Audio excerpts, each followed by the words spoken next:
Code in, Agent. This is Drake. Treadmill Agent, code Romeo 42. Active and holding. Your reports have been extremely useful, Drake. You are the pillar of our cause. Thank you, sir. An elite team of board gaming extremists has emerged. They go by the name Headstone. They will stop at nothing to initiate the proxy wars. What are your orders, sir? Keep sending us your helpful reports, Drake. They will give us the tactical advantage that we need. Yes, sir. We'll be in touch. What's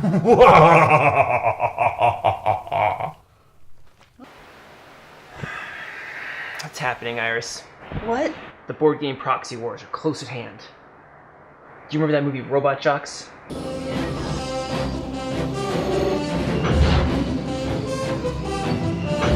that the one where a giant robot takes a missile to the crotch? Yes. Awesome. But I don't remember much else. The movie is set in a post-World War III future where war is outlawed. Instead, superpowers settle their disputes with giant robots. Isn't there a robot with a chainsaw for a crotch, too? Focus, Iris! The government predicts it'll be even worse than that. In this war-torn future, there won't be resources to fight with giant robots. All conflict will be solved on the battlefield of the mind. Yeah. Mm-hmm. Oh, right. And that's why the government created Treadmill, the Black Ops program that trains agents with genius-level board gaming potential. But what did Treadmill have to say on the phone just now? There's a rival group of board gaming extremists known as Headstone. While Treadmill was created to prevent the proxy wars, Headstone formed to provoke it. What? Crap, what do we do? We've got to step things up and analyze more board games, keep sending reports to Treadmill, and warn the public of the coming calamity. Right! Soon everyone's best chance for survival will depend on their board gaming skills. After all, board gaming saved my life. When I was caught in a freak blizzard on Mount Rainier, a sasquatch rescued me and took me back to her cave. Playing board games together was the only thing that kept me sane through that long winter.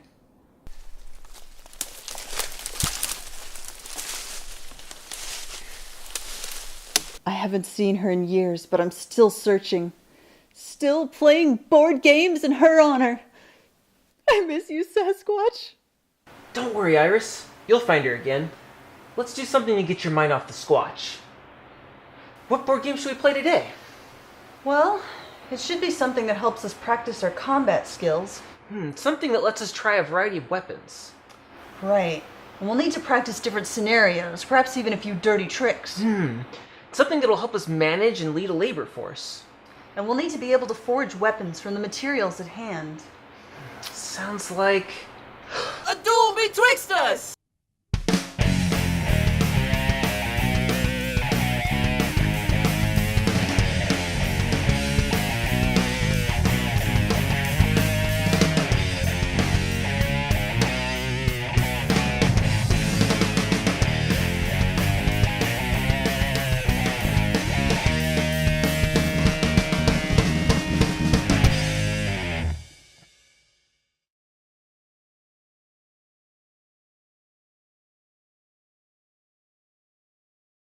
A Duel Betwixt Us is a two-player card game designed to test your manly worth through the ancient and sacred art of violence.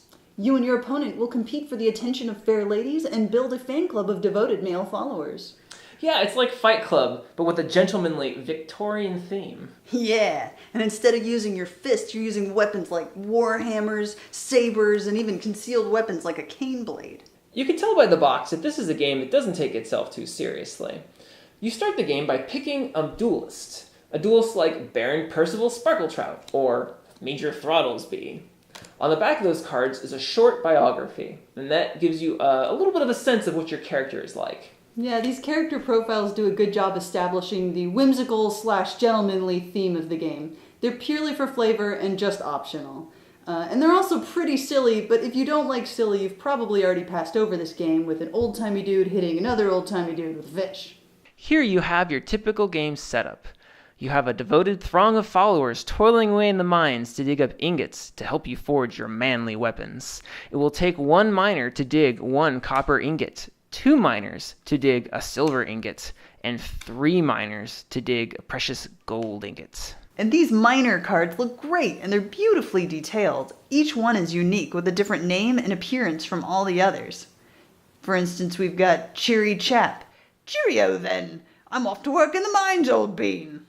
And there's Rugged Bill, Birdie Willard, young Chevy Chase, I guess, and Murr the Seriously, people need to stop jumping on the bandwagon and shoving zombies into everything. It really doesn't fit the theme of the game. And there's like 10 of these guys. Whatever, just throw those away.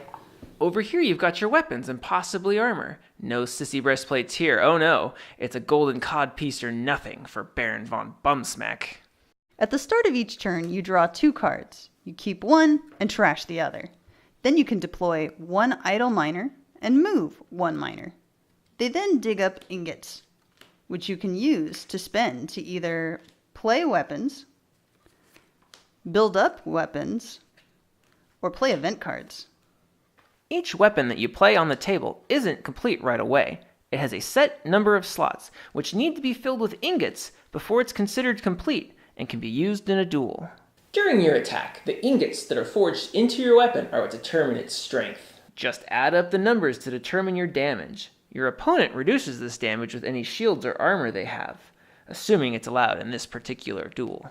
When you declare a duel, you flip over a new duel card, and you get to choose which duel card to fight. Each duel has different requirements. Maybe it's a spy fight where only concealed weapons are allowed. Or it could be a birthday suit duel where you can use any weapons but you're fighting naked. No armor or shields allowed. These cards are what give the game a lot of its humorous edge. Official rules allow you to back out of a duel if you don't want to choose any of these face-up options. But why would we do that? We're not sissies, we're men, right? Yeah! But sometimes a duel is impossible. For example, let's say you've completed a hammer, but all the duels in front of you require a sword. You can play event cards before battle to shake things up. For instance, you can offer free beer to your opponent's miners to freeze production on one of their mines for the next turn. Or maybe you've got a completed weapon, but the elements are pretty cheap. You can use alchemy to upgrade copper to silver or silver to gold. And if you have a completed concealed weapon, you can make sure that one of your opponent's miners meets with an unfortunate accident. And even once the duel's begun, you can play trick cards to bend the rules a little bit. You can do things like kick sand in your opponent's eyes, or damage their weapons, or even use your most devoted miner as a human shield. If you deal more damage than your opponent, you've won the duel. Now it's time to claim your prize. You can either take 2 new idle miners, fans impressed by your machismo, or you can make your opponent give up one of their favors. Both players start with 4 ladies' favor cards at the start of the game, and it's a tug-of-war of stealing favors away from your opponent until one of you has all 8 favors and wins the game. This game is fun and succeeds at what it's trying to do. It's silly, violent, and manly. The beautiful wood carving style of art sets you in the time period. These duelist cards give you a sense of personality, and the duel cards themselves are so fun and animated you can really picture the combat you're engaged in. Yeah, the game mechanics are just a little simple, but the theme really helps to round out the experience. The game does take a couple of missteps. The zombie miners really don't fit the theme of the game, and the manual suggests you wear a false mustache every time you play. Both of these feel like fads that are already passé. And if you're a lady gamer like me, be prepared to roleplay as a manly man. The game designers definitely didn't have women in mind when they made this one. What are you talking about? There's a woman duelist, Lady Octavia Peppercorn. But the duelists are fighting over a lady's favor that obviously represents a love interest. Well, maybe Lady Peppercorn's gay. Nope, says right here she would marry a man as long as he can best her in a duel. Every other character on every other card is a man, and some of the armor includes codpieces. This is clearly a game for male duelists only. Which is fine, it just makes Peppercorn here seem a little like a pandering afterthought. Just leave her out. But hey, this game was originally funded through Kickstarter. So considering this is the first board game the studio ever made, it's pretty darn impressive. Impressive and brutal. This isn't a game where you take your time to build up your strength or toy with your opponent. No, you need to build these weapons fast and come out swinging.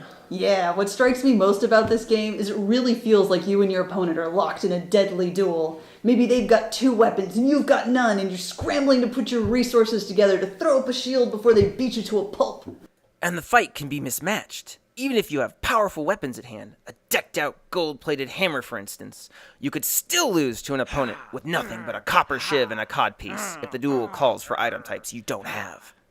Once one player has the upper hand, the game accelerates. But if you're on the losing side or you keep pulling bad cards, what are you gonna do? Whine about it? This is a macho game, with bicep measuring contests and muscle magazines. Be a man and go down fighting. If you like humor and violence in your games, then your ship has come in. If you find the box art or the premise off-putting, the game mechanics alone probably won't win you over. But this is a solid game and worth the price.